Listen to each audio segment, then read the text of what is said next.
This is ABTV, Animal Bites Television.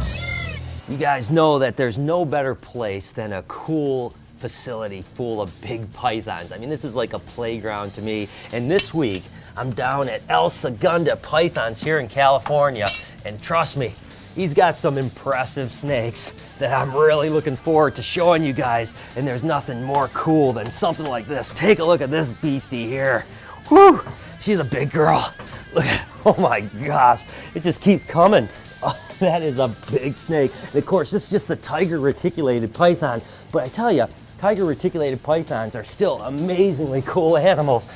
And the retics are always fun because they're so energetic. Unlike Burmese and some other big snakes, these guys just want to run and run and run. Let's get her back here.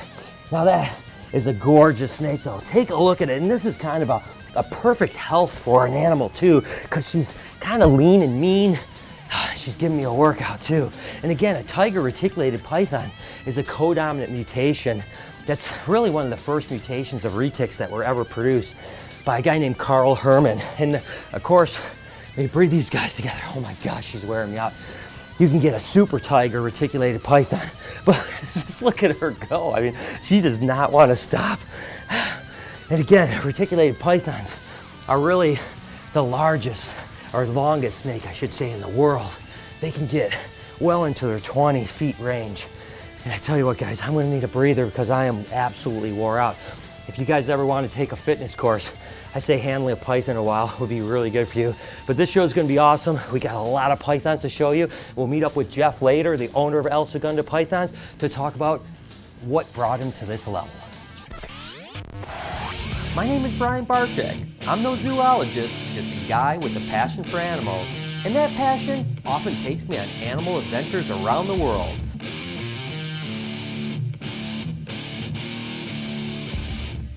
So Jeff specializes in pythons, but reticulated pythons in general, and that's a snake that I'm always fascinated with. So when I get around a collection like this, it's just amazing to see stuff, and I want to show you some really cool animals in this episode. And I'm going to start with an animal that I've always loved, but I've had bad luck with. It seems like every time I handle one of these guys, I get bit.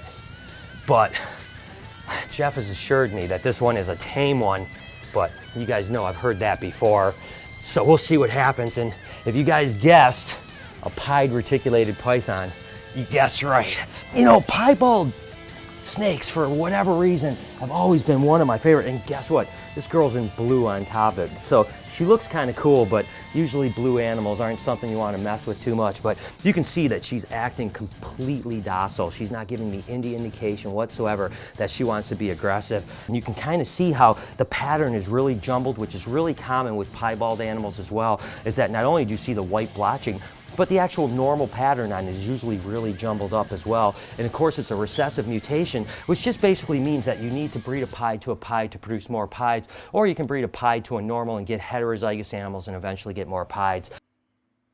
When I saw the very first pied retic, I was absolutely blown away, and I wasn't 100% sure if anyone was ever going to reproduce them. So now, several years later, to see that they're being readily produced and even mixed into other mutations now, it's really cool to think. And you guys know I love ball pythons, so I've always worked with the piebald ball pythons ever since the very beginning, before they were proven genetic. So to now have a piebald that can get 18 plus foot, that's pretty awesome. I can see how someone can get hooked with this animal because they have so much personality. They're intelligent. They're always trying to figure things out. And of course, they're always kind of on the move, which makes them a little bit unique because a lot of big snakes, once they get really large, they don't move around a lot. Because you've got to imagine, it has to take a lot of energy for a snake this size to move as much as it does. But retics definitely move a lot. But there you have it, guys. Pied reticulated pythons.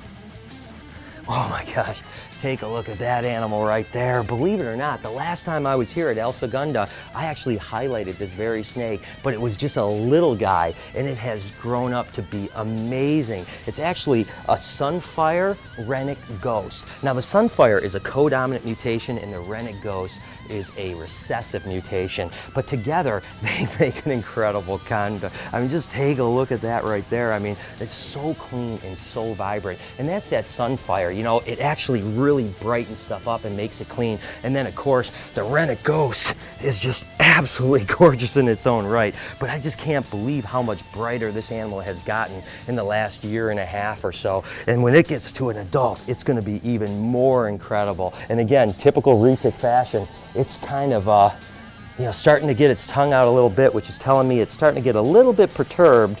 So I've got to definitely be careful, because retics kind of give you those hints. They'll say like, all right, I'm kind of sick of you now, so make sure you don't push it too far. And that's the thing, when you're handling snakes, whether it's pythons or any snake for that matter, always kind of keep attention to what it's telling you. I know right now, if I spend too much time trying to mess with this animal, I'm going to get a pop from it for sure. So probably the best thing to do is to get this guy back in his cage.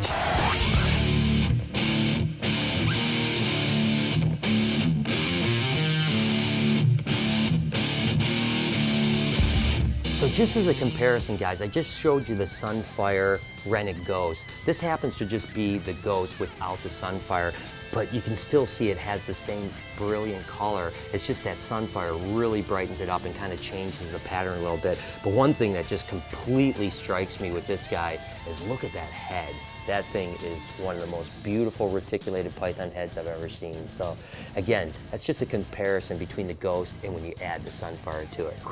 So guys, I don't want to take this girl out because she's gravid, but you can see she's getting a little bit hyper.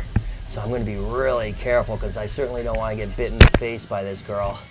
Oh, but this is a Sunfire het albino, and she's definitely, whoa, yeah, she's ready. But I wanted to show you a few things here. You can kind of see on her side how she's really starting to swell up. You can see she's getting lumpy. And a lot of times when girls get gravid like this, they get a little testy, so you have to be careful. And she certainly doesn't like me invading her space, but I don't want to pull her out, because that would be a lot of stress for an animal like this. But you can see this is the warm side of the cage, and she's just curling up here to absorb that heat. That's thermal regulation to keep those eggs nice and warm. Reticulated python this size, whew, I tell you what, she's like saying, come on, get close, let me see what I can do. That's why I'm keeping this hook between me and her. But a girl like this could maybe have mid-30s, even mid-40s as far as egg count, and really big reticulated pythons can even have many more eggs, probably in the 70s or 80s even, with really large girls, but they do have really big eggs. And I actually want to meet up with Jeff and take a look at a handful of those eggs that are hatching right now. So with any luck, this girl will lay a beautiful clutch of eggs here in the next month and a half or so, and then not too long, we're going to see some baby snakes. But let's go ahead, hook up with Jeff, and see some babies right now. We're going to leave this girl alone. So guys, I'm here with Jeff Kelly from El Segundo Pythons, and I talked to you about the snake eggs that gravid snake was going to eventually have. Well, Jeff, first off, tell me what we've got here. These guys are obviously just starting to hatch, right? So, yep. Is this all one clutch right here? It is. This was one female. She laid 60 fertile eggs. Whoa! I told you guys they could lay a lot of eggs. She laid 60 eggs, 58 of them went full term, and this was an albino platinum tiger golden child to a normal tiger. So there's gonna be normals, tigers, super tigers, platinums, golden childs. You can see all these babies just coming out right now. I mean, how crazy that. And the crazy thing is, I'm looking at 60 eggs or 58 eggs, and it looks like there's 58 different types of snakes in here. That's the cool part about reticulated pythons. They have a ton, and you can get a lot of variety in one clutch. Right. Like right here, still in the egg, but that's a platinum super tiger golden child. Oh my gosh, okay, so you've got the golden child is going to be co-dominant. The super tiger, of course, is almost patternless, and then the platinum is going to kind of enhance color and eventually can produce They don't whites. look like much as a baby. Like Right. that doesn't have a ton of color, but when they hit about a year old, 7-8 feet, the platinum really starts to come through. Right. Now that's amazing, and again, you can just see the different colors. I mean, you see like there's like some normal ones. You can see the platinums do look a little brighter as babies. Again, they're not like crazy, but you can definitely tell the difference between a platinum and a normal. And then of course you've got super tigers, you've got golden childs. I mean, there's a whole variety in here. Oh my gosh, that is see if we awesome. can find- Now, tell me, now retic eggs takes a little longer to incubate than say a ball python, or so what's the incubation time on these guys? Incubation time on reticulated python eggs is 84 days. What's the trigger to get them to go? It's kind of hard to say. I breed them a certain time, and I know when they go. Right. Every year they're going to go roughly 9 months from when they lay the previous year. So yeah, so it's about feeding them up and kind of reading their behavior. Yeah, and when you exactly. see kind of their behavior going, you're going to start to breed them. And so tell me, Jeff, I mean, what got you started with the big snakes, man? I mean, why big snakes of all things, like the big snakes? I started with the big snakes, and they've always interested me. The retics, it's not like a ball python. They sit there, and retics are more active, and they're a lot more to handle than, say, a little snake you can hold in your They're hand. definitely a lot more to handle. And I mean, it is kind of an animal that you do need some experience with, though. Yeah, I mean, it's absolutely. like, you know, it's not like this isn't a first-time pet snake, you know? No. You know, but at the same time, I think the big, large constrictors, like you said, bring something to the table that the smaller stuff just doesn't do. There's nothing like a big reticulated python, and you guys are doing amazing job with, you know, just the color. It's crazy. I look at this, and again, what's neat, guys, is that again, with a ball python or some of these other snakes, when you're only having 4, 6, 8 eggs, you know, sometimes these projects can take a long time. But with reticulated pythons, when you're having 58 viable eggs, you can move projects along pretty quick. So you can get multiple genes and really get going. And that's why we're seeing the unbelievable polymorphism within reticulated pythons. And The original machine had a base plate of prefamulated amulite, surmounted by a malleable logarithmic casing. And speaking of polymorphin, let's get these guys back in and let's go take a look at some other animals. What do you think? Cool. Let's do it.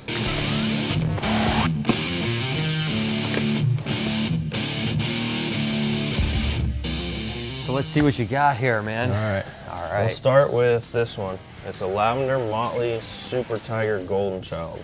Oh my gosh. He's a feisty little one. All right, so that's a lot of stuff going on there right now, guys. So we have the lavender recessive, golden child codominant. It's a super form of a tiger, and then the motley is also codominant. The lineup consisted simply of 6 hydrocoptic marzal veins, so fitted to the ambifacient lunar wane shaft that side fumbling was effectively prevented. It almost looks like a creamsicle. I mean, just take a look at that animal right there. I mean, it's that is absolutely incredible. Has anyone produced these before? Yes, they have been produced before. All right, good. And what do they look like when they get bigger? I mean, they just kind of look They pretty yellow similar. out a little bit, and hopefully some color will come into that guy.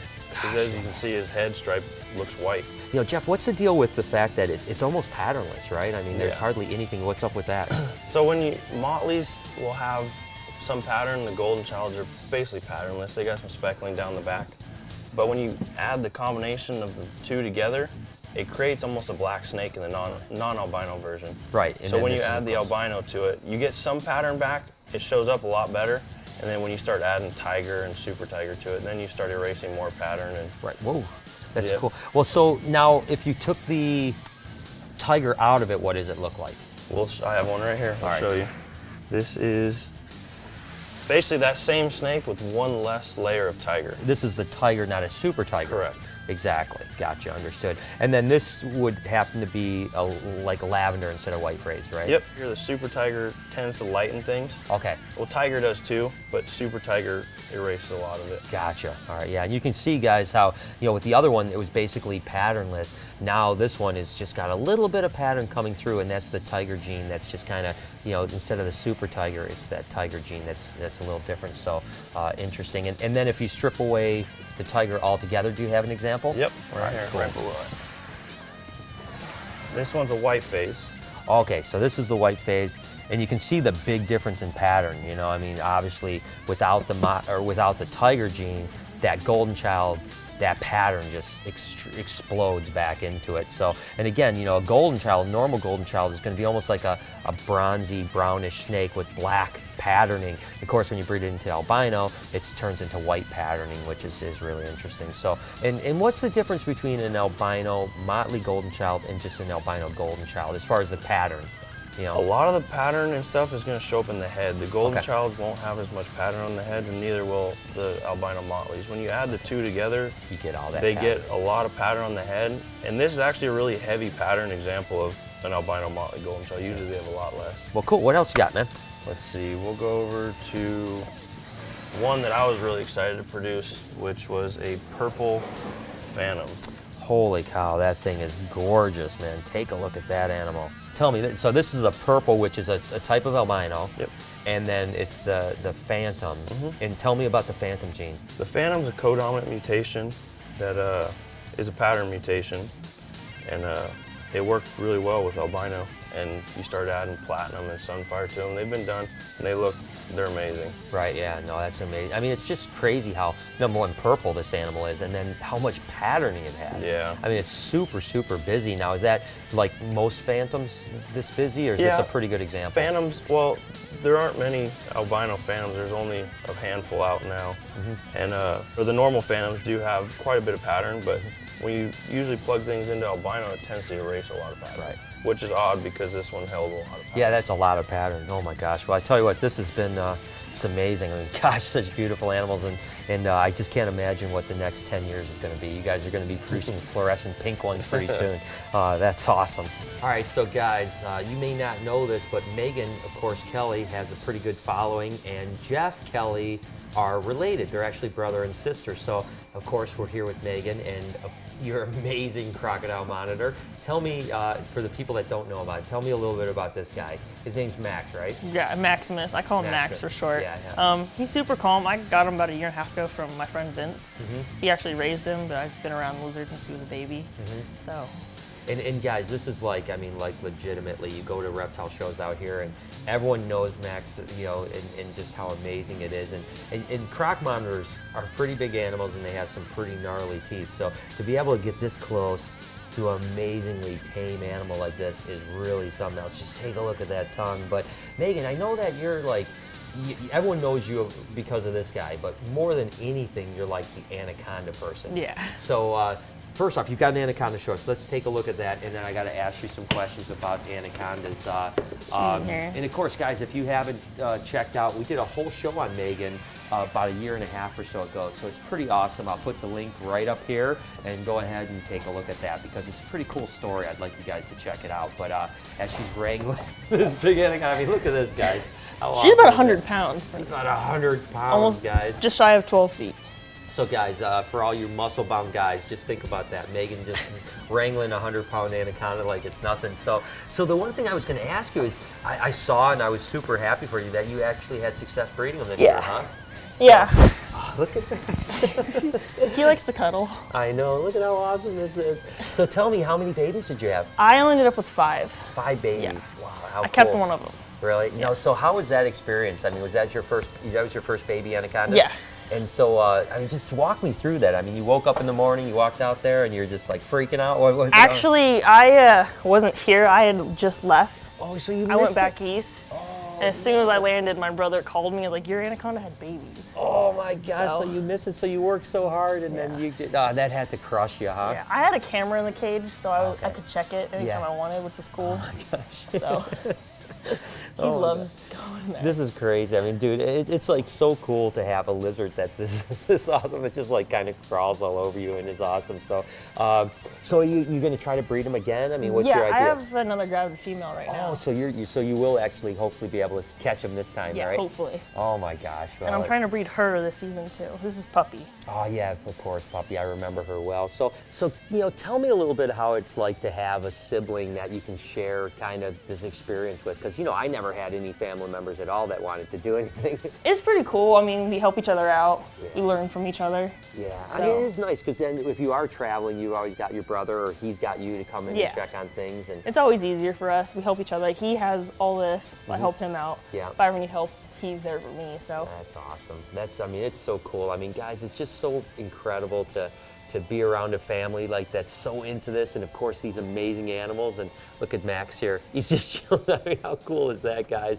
And I had a great time. I hope you guys have enjoyed it as much as I have. And make sure to follow these guys. You can find them online, Elsa Gunda, and of course Megan Kelly. She's all over the place on Instagram, and you name it, you can find her for sure. And as always, I'm Facebooking and tweeting my way through it. So make sure to follow me over at SnakeBytesTV and on Instagram at SnakeBytes.tv. Until next week, from me, Max, Megan, Puppy, you've been watching Snake Bites. Hi, I'm Peter Birch, an Aussie bloke who loves wildlife. My respect for nature started when I was a young boy in rural New South Wales. Since then, it's exploded into an obsession.